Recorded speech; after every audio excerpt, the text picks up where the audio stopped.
What, how much have you been over at Gibbs, and what's it been like?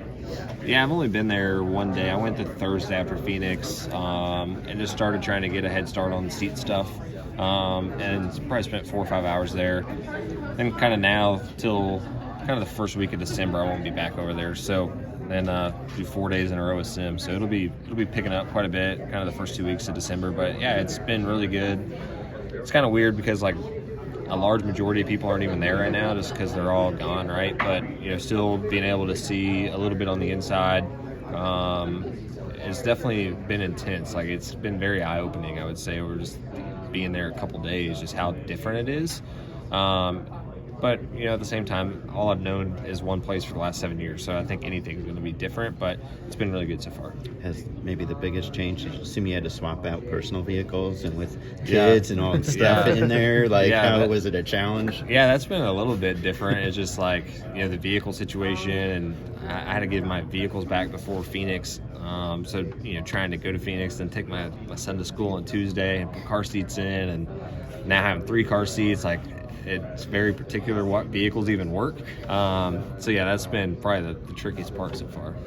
I'm curious, before Phoenix, you said you hadn't been over to Gibbs much. Yeah. Were you able to see more on this most recent visit than you had previously? Not really.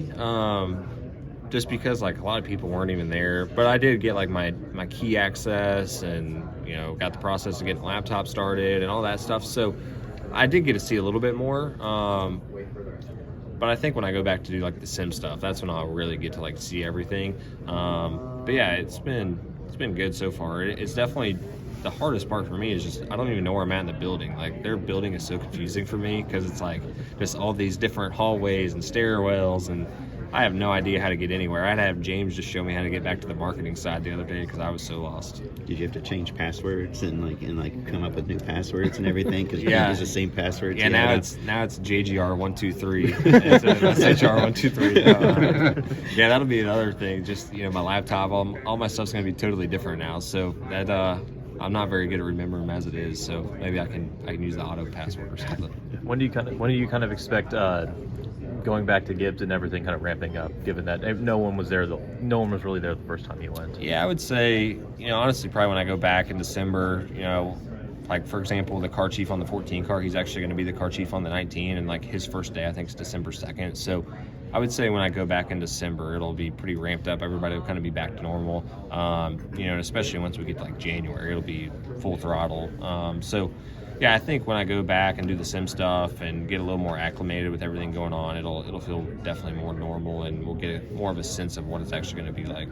Are you a hero among the drivers with potentially loosening up the dirt experience? I don't think I'm the guy that did it by any means. I think it just so happened that, I came over there, and I guess we have the majority now. But yeah, I think Bell probably is excited for sure, and I think Ty even, it seems like he wants to do more dirt racing. I'm probably on the opposite end. I'm trying to not do as much. So yeah, I don't know. It'll be fun though, to especially see Christopher back on dirt. Just with all the stuff that he's been able to do in his career and the battles that him and Larson had for the fans. I think to be able to have that again is going to be really exciting. So yeah, I'm just thankful that at least we have the opportunity to go do it. At first when I came over there, I thought even if I wanted to go do it, like say there's a memorial race or something that's really important to me, I wouldn't even be able to go do it. Where now at least I have that option to go do it. So yeah, I'm thankful that they opened up the reins a little bit. I was even talking to Coach about it. I totally get the risk versus reward, like from the ownership side. But I do think that even he understands the value of how much better it does make us when we go and do those things. So yeah, hopefully we can all have fun doing it, and obviously be safe doing it as well. How much did comment the other day that he's looking forward to having a driver that lives in North Carolina they can build a team around and who will spend time at the race shop. Are you someone that will spend a lot of time at the race shop?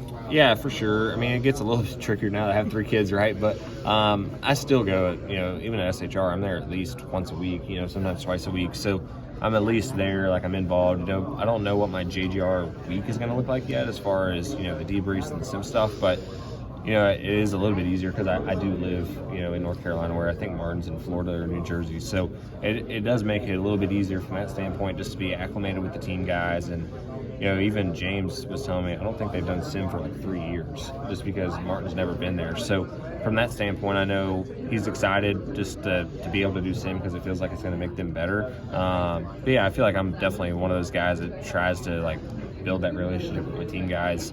That's something I even told my wife already is like, look, December, January, I'm going to be at the shop a lot, just trying to get that, communication with them and get that relationship going with them, because I just feel like it goes such a long way. What has your relationship building with James been like at this point? Because you said you haven't spent much time in the shop, but I'm sure you two have talked. Yeah, it's been really good. The hardest part for me is just understanding him. Like I have such a hard time understanding him. I can't imagine in a race situation what it's going to be like. But no, it's been really, really good. We haven't spent a ton of time together, but we have talked on the phone a lot. Even the last, I would say, 2 or 3 weeks of the season, like he made it a point always on Monday just to call me and kind of talk through my weekend and see what I thought and what struggles, and just see if it kind of lined up with anything they had. So yeah, I feel like we get along really well. Obviously we haven't been in that competition standpoint yet. We've just been away from the racetrack, but so far everything's been really good. Are you getting any sleep with the twins at this point? I do. My wife doesn't. But yeah, I've been sleeping pretty good. I would say the last 2 nights have honestly probably been the worst 2 nights we've had. But I still feel like we're doing pretty good. Like it's not been as bad as I thought it was going to be, but I don't know if Marissa would have the same answer. But it's definitely been surprising to me how much sleep we have actually got. Kind of related. Have you given Tony any parenting advice? A little bit at Phoenix. I was just telling him how cool it's going to be. I told him the biggest thing too is like he's a ways from it still, but when they're like 6-7 months old, you're gonna be like, come on, just start crawling, like start walking, do something. But as soon as that happens, it's game over. Like you're gonna be like, man, I missed him. I could just put him on the bed and go do something and come back 5 minutes later and they're still in the bed. So I don't know how Tony's going to baby-proof his house. That's the big thing. I mean, he's got a creek running through the middle of it. So that's a lot of baby gates. But no, I haven't talked to him much outside of that. Competition director at Joe Gibbs Racing. I don't even know Chris, to be honest with you. I haven't even met him yet. I mean, I've seen him at the racetrack, right, and waved hi to him. But yeah, I don't know Chris. I'm excited to get over there and get to know him a little bit. I know that he is really good at what he does. Steven Stumpf of Frontstretch.com here. Come back for more great racing videos, and if you like us, don't forget to hit that subscribe button.